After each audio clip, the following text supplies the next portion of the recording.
Ya, penyederhanaan nilai mata uang rupiah atau redenominasi sudah lama kita dengar ya pemirsa. Hanya saja rencana ini terus menjadi wacana alias tak kunjung terrealisasi. Namun Gubernur Bank Indonesia Peri Warjio secara tegas mengatakan bahwa Bank Indonesia siap melakukan redenominasi sejak dahulu. Lantas kenapa ya tak kunjung direalisasikan? Nah, kita coba kupas bersama dalam BI siap redenominasi rupiah, tinggal tunggu gong saja.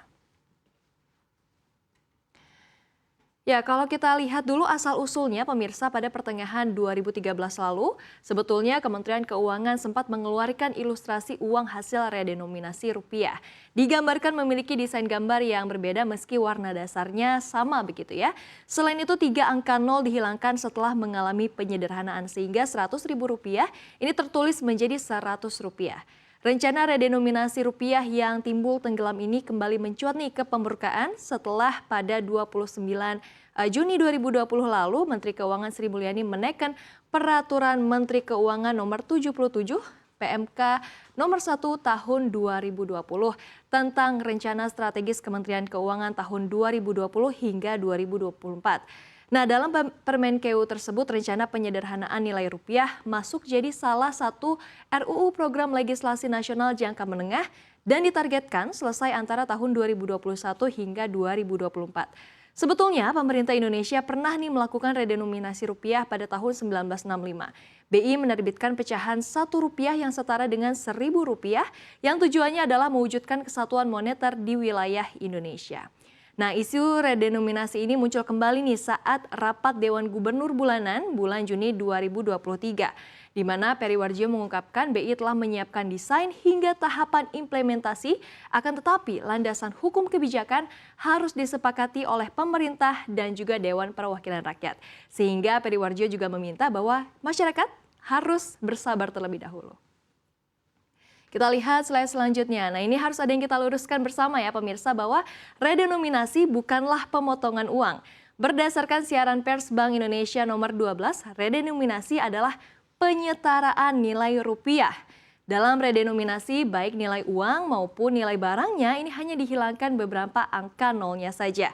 Dengan demikian, redenominasi akan menyederhanakan penulisan nilai barang dan juga jasa, yang diikuti pula penyederhanaan penulisan alat pembayaran atau uang. Nah, redenominasi biasanya dilakukan dalam kondisi ekonomi yang stabil dan juga menuju ke arah yang lebih sehat. Sementara ini berbeda dengan sunering pemirsa, di mana sunering ini adalah pemotongan uang dalam kondisi perekonomian yang tidak sehat, di mana yang dipotong hanya nilai uangnya saja. Ini bertujuan untuk mengurangi jumlah uang yang beredar akibat melonjaknya harga-harga barang dan juga jasa.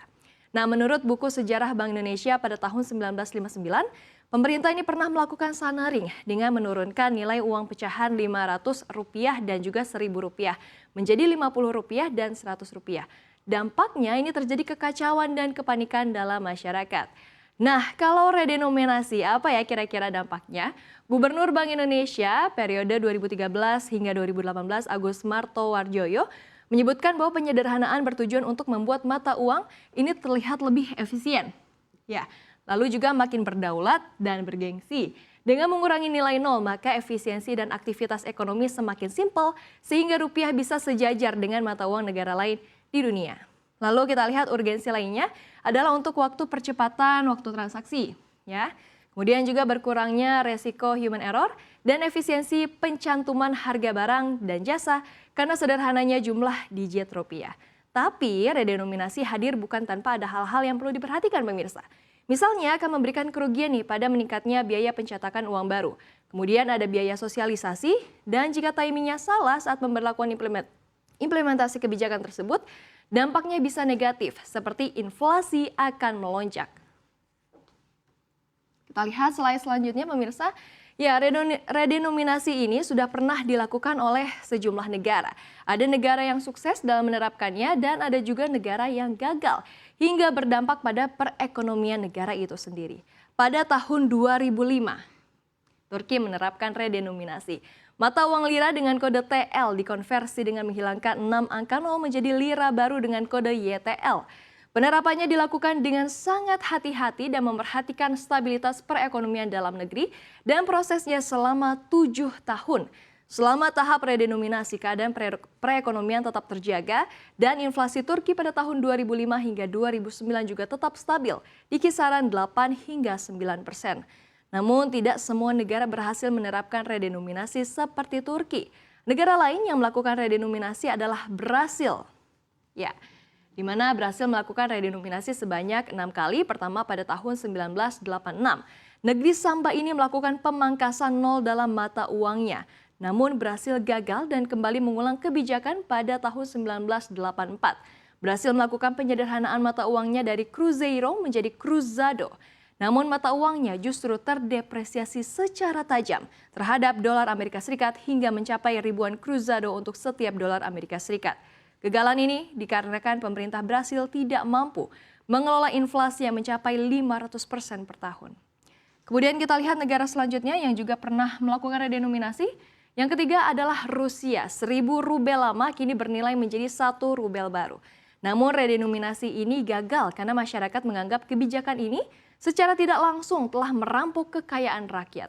Uang kertas diperkenalkan secara bertahap selama tahun 1998 dan uang kertas lama beroperasi berdampingan dengan uang kertas baru hingga 1 Januari 1999.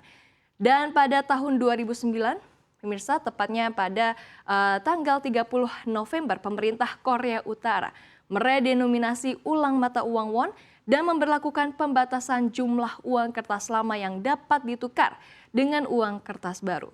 Redenominasi Pyongyang berarti 100 won, sekarang senilai 1 won. Namun Korea Utara mengalami kegagalan yang dipicu oleh stok mata uang baru yang terbatas.